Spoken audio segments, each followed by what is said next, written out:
There's a quote from an old movies that has been resonate with me up to this day. It's a quote from Uncle Ben to Peter Parker. With great power comes with great responsibility, and with Genshin impacts comes with great drama. At this point, the core relationship between Genshin and drama are so tightly bonded that it should be considered as the law of nature, even more so than the Newton's law.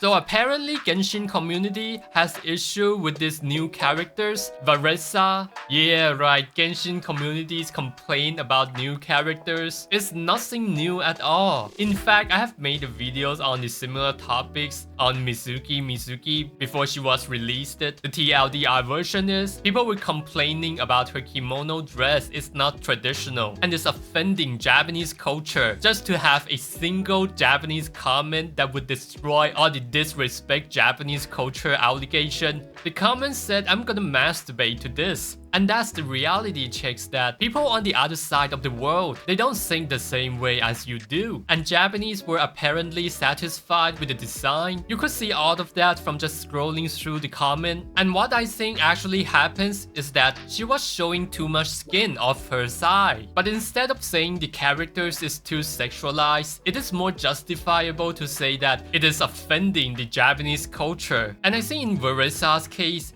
it's actually the same. She's too sexualized for these people, but they gotta find a more justifiable reason to criticize these characters. And the one that has been highly criticized about, the inconsistency of the theme and the character's design. Like, why would we have a witch with a pillar? Like, why would we have a DJ cat girl with a skate? A fire archon with motorbike? A cowgirl literally riding on a flying gun? And now, an actual cowgirl who is supposed to be a wrestler doesn't dress like a wrestler, and she even dare to eat tacos. But apparently Japanese love the shit out of that. So if we take a look at the JP side of her post, she got 15 million views and 174k of likes. It is insane. And do you know who else is well received? Yume Mizuki, the previous characters that get the most heat. Mizuki may not be very popular in the West, and her banners aren't selling very well, but she's doing quite well in Japan. They love her so much. So Genshin collaborated with an onsen in Japan, and wow, it was a huge success. Just look at this crowd lining up to bathe and buy merchandise from this collaboration. I actually do see these kind of posts on Japanese Twitter that the line is just so crazy. It took them hours to get into the onsen. I'm not the most knowledgeable about Yume Mizuki, but I heard that she's an off-meta character, and Japanese definitely pull her for the waifu aspects of it. And if we take a look at her post with the highest like, it's 135,000 and 7.4 million views. So I think we could anticipate that Varesa is going to be more successful than Mizuki in the JP side, because from what I could gather, she would probably be one of those meta characters. And as a Taiwanese, I wasn't raised in the US. I've never been to this land of the free, home of the brave. I would love to do that if I have that opportunity, and I've never been to any Western countries. So some of the ideologies in the West is pretty much non-existent here. Well, with all that said, I think her design is probably the best that they have ever came out. Or at least it's the boldest design they have ever came out because of the color palette. The color palette is very colorful, and if you take a look at any other Genshin characters, their color palette is not as colorful as Varesa. And the more you add the color to the characters, the harder the design is gonna be, because it's so easy to mess up with the color coordination. And I think they actually nailed the color palette here. And by bold, I also mean that she's the sickest characters in the game. And if we take a closer look at her design, of course she got the horn, but why would she have a band-aid on her horn?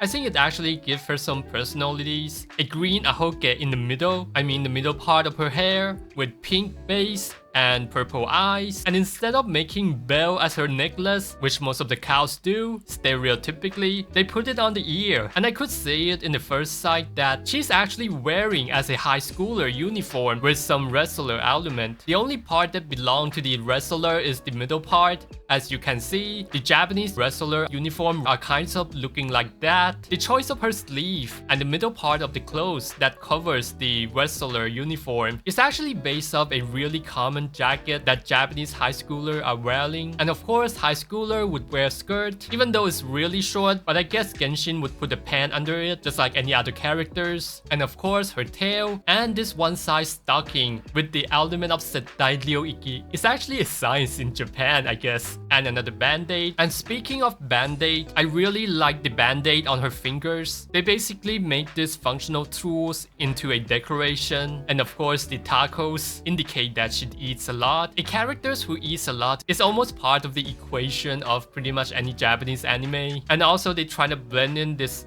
element of Mexico into it. The choice of her socks is actually pretty common in Japanese anime, with a lot of decoration on it, and I think she probably got the coolest sneakers in the entire game. And cowgirl in anime culture is definitely not a niche's archetype at all. I actually covers about the niche's design on the Yanagi about the office lady. The office lady is actually quite huge in Asia, so much so that we would see those on the subway, and I think the same could apply with Varesa. Cowgirl is definitely not niche's design in the JP side, especially in the anime culture. It's been there for like decades. And if we take a look at the Genshin's revenue, China has 38.5 in totals, followed by Japan 21.5%, then US 5.8 from South Korea, and 2.5 from Taiwan. So they got over 70% of revenue coming from Asia. So of course they gotta design the characters around these regions. Sadly, but that's the truth. So they are disincentivized to design the characters around the Western aesthetics. I will put the sources in the description. What a surprise! A multi-billion-dollar company in China making the decision based off the region that makes the most money for them, and not the ethical standard in the West. I'm not trying to finger pointing anyone that you guys are wrong or anything, but I do think that this is the nature of the informational gap and the cultural gap, that they would came out with the design that is not favorable to the Western audience. And I think there's one opinion that I disagree with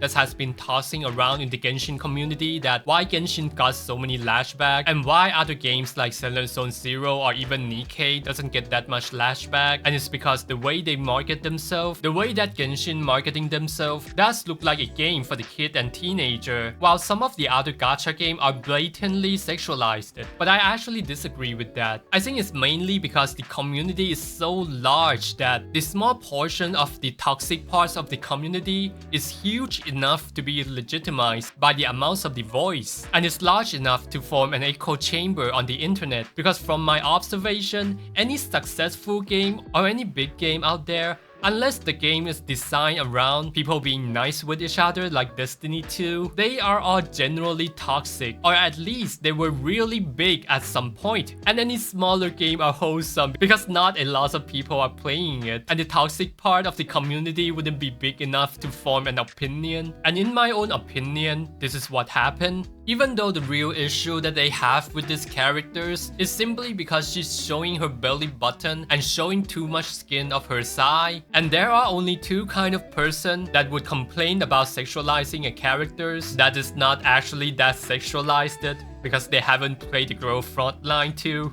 And yeah, Nikkei. I think one is confused teenager because teacher says sexualizing stuff is bad, just to find out that their teachers is doing OnlyFans. I don't really see content creator dares to talk about this, but I think the second types of people is female Genshin player who is terminally online. And when they see an attractive characters that doesn't fit their definition of beauty, and that somehow trigger them at the instinct levels that they gotta put her down because they recognize her as a threat, and unconsciously think that the Varesa existence would makes them less desirable. Like if we talk about this at the evolutionary standpoint, it actually makes sense. You gotta gaslight other people into thinking that the attractive one are not actually that attractive, so they would become more desirable, right? And a skinny girl getting a criticism like that on the Instagram is not unheard of. But instead of doing that on the Instagram, they are doing that to the fictional characters. I think it's exactly the same mindset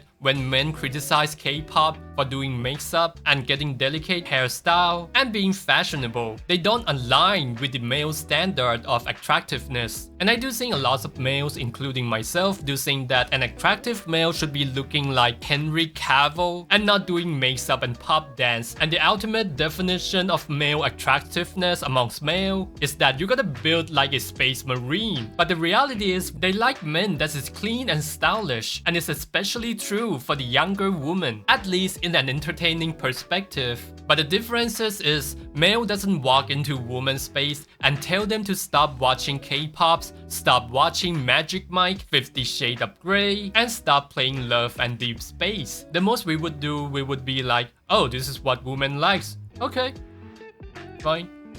I don't think majority of the Genshin female player do this, but I do find that criticizing her for over-sexualizing covers with other more justifiable reason is condescending, is manipulative, and hypocritics. And I think the other reason they are doing this is because it is easier to bully guys who play Genshin, even though this is not necessarily factual, but this is probably what inside their brain. It is just so much easier to call a guy who played Genshin a loser than calling a girl who play Love and Deep Space a gooner. As long as it's consensual and there's no minors get involved, I think playing these kind of game are perfectly fine, because in the end it's still fiction and it's not even that explicit in this case. Yeah, I guess that's about it. See you guys.